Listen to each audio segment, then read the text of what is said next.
Allie, now the final January 6th hearing is set for next week. And I know you spoke to a group of lawmakers who were trapped in the House gallery during this insurrection, and they've been following these hearings very closely, as we can imagine. Tell us the story.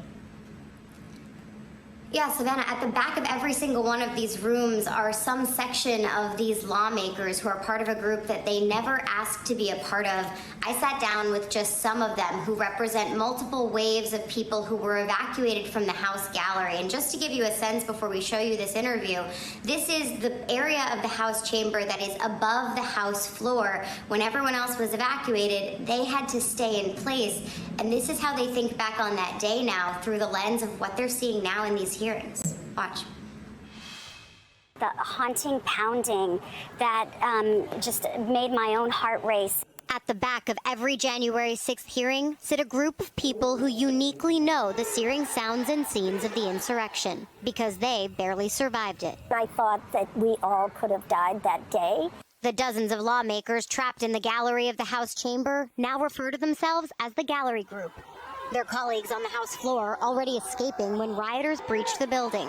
But these lawmakers, and reporters among them, were forced to shelter and wait as long as an extra 20 minutes, now committed to attending as many hearings as possible. I have just felt so compelled. Silent witnesses. Some of us were witnesses, but the victim was the country, our democracy, our republic.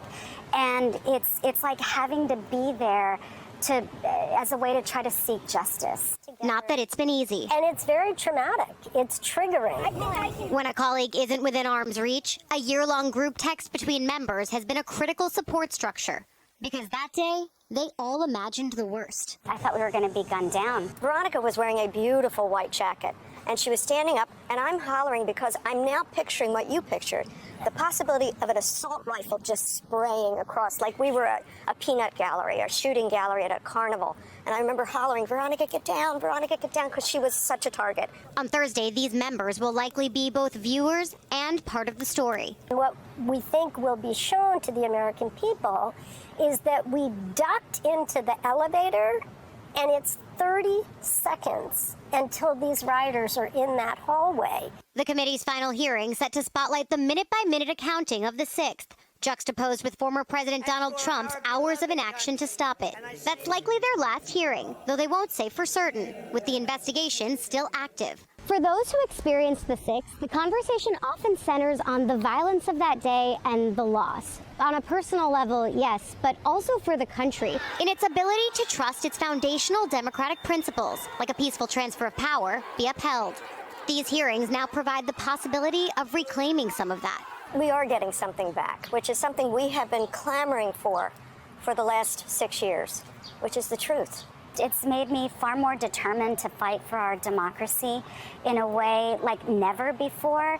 And when that fight gets too much to bear alone? I don't know what I would do without my colleagues who lived through it. We are lucky. It is much easier to do it together. Yeah, we're lucky. Because if you suffered that trauma alone, you don't know how to share it. And so for us to be able to share it, and we are forever bonded.